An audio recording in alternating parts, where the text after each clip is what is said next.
Hey everyone, sorry for this super long silence. A lot was going on, and as you can see, I'm outside with my CTL, which means I have very good news regarding this funky vehicle.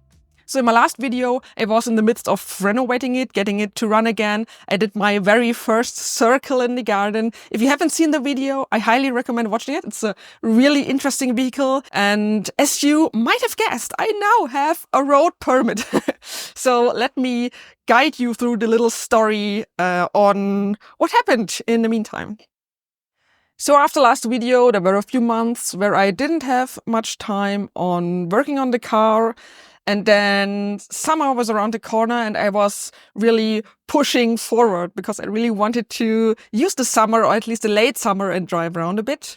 And when it was clear that most of the stuff was working, it was time to do a little speed test to see how everything behaves if you drive a bit faster than like walking speed maybe. So we put it on a little side road, hit the gas pedal, and well, at first, everything looked nice and fun, and I was very happy and content. But very soon, well, a lot of problems emerged. So first things first, the BMS tripped if you would accelerate too fast. And that kind of sucks. The newer batteries that we have, LiFePO 4 batteries, they have a BMS, which means they have a little controller that surveys on what's going on inside the battery. Each battery contains several cells, so it's also guiding the charging, so they charge up equally. But also it checks, for example, temperatures, so you don't harm your battery by accident by charging it at a too low temperature, for example. And the BMS also checks if too much energy is sucked out of the battery and cuts off the line just for protection. And as it turns out, the little forklift motor that is inside this car just tries to draw too much energy when you accelerate. So flipping through the manual book of the CTL showed me that there is actually a PCB that is meant to limit the energy the motor can draw. And for some reason, it didn't work. So my partner and I went on the long search for why this PCB isn't working at all. And we tried several things. There are potties on the board, so you can set the ampere that you want to allow. Maybe that was set not correctly. Maybe the whole PCB was broken, so we measured through that. And everything seemed fine, but for some reason it never did limit the amperes. And then my partner had an amazing thought. Maybe the two wires that measure the energy consumption are swapped. So we swapped the cables, and as it turned out, that was the whole issue.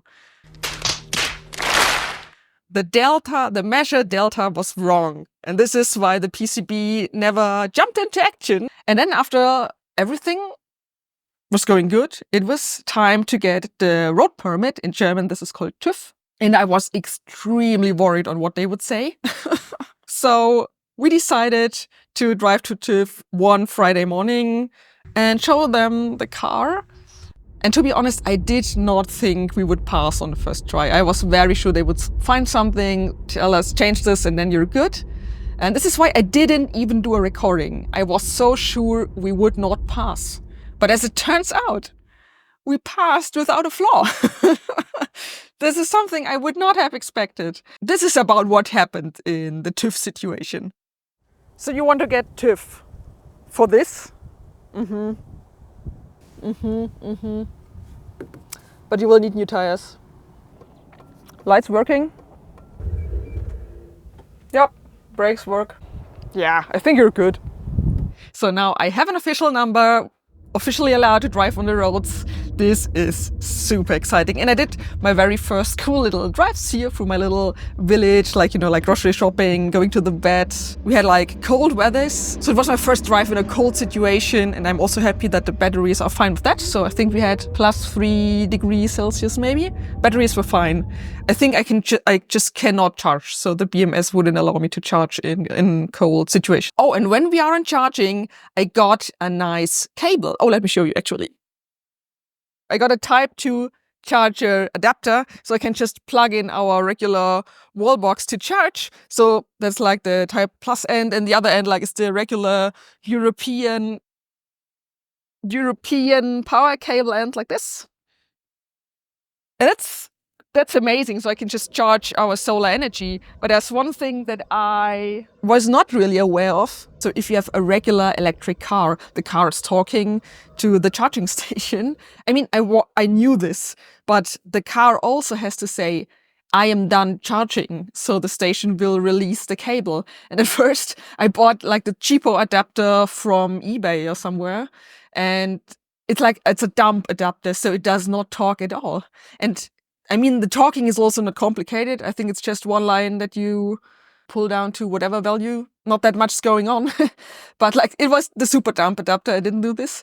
And then my charging station won't release the cable. And if I would have driven somewhere to a proper, like open official charging station, like the cable might have been stuck there forever.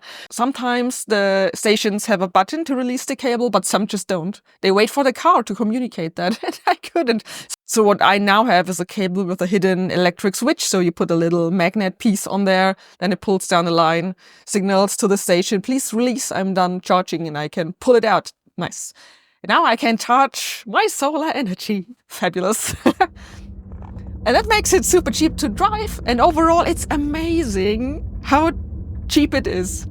So taxes and insurance together is below $100 for me, way below $100. And that's the fun thing, because this City L is registered as a regular full car. I get something which is called THG quota. So it's basically a certificate for CO2 emissions that I did not produce because I'm driving electric, more or less. And every owner of an electric car gets these. And I thought, yeah, maybe this car is so old, maybe you don't get these for a car like this. But you do. And it depends on the market how much they are worth. But currently they are, I think, at around $100 or $80, something like that.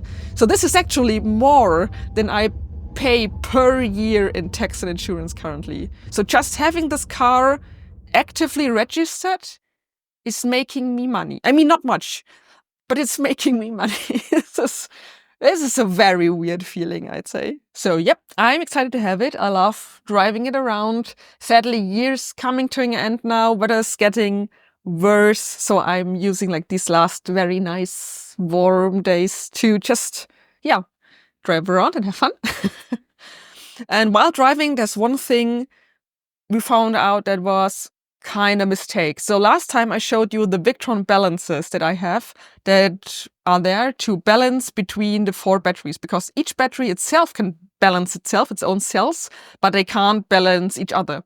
So I bought these Victron ones, and they are usually made for solar, like home-built solar batteries, like house batteries. They want to reach a certain charge level, and then they just start balancing.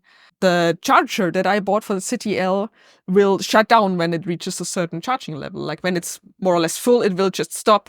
And only like when you're in the last 1% of charging, the balancer will actually start to balance.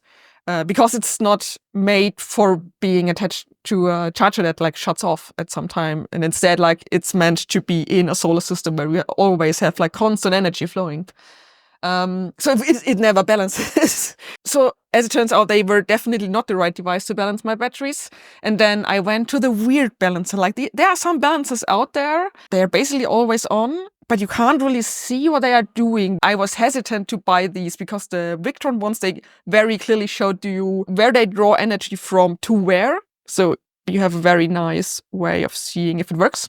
The one I have now is a weird magic box with no display, showing nothing. So I find it kind of creepy, and I mean, it's always drawing energy.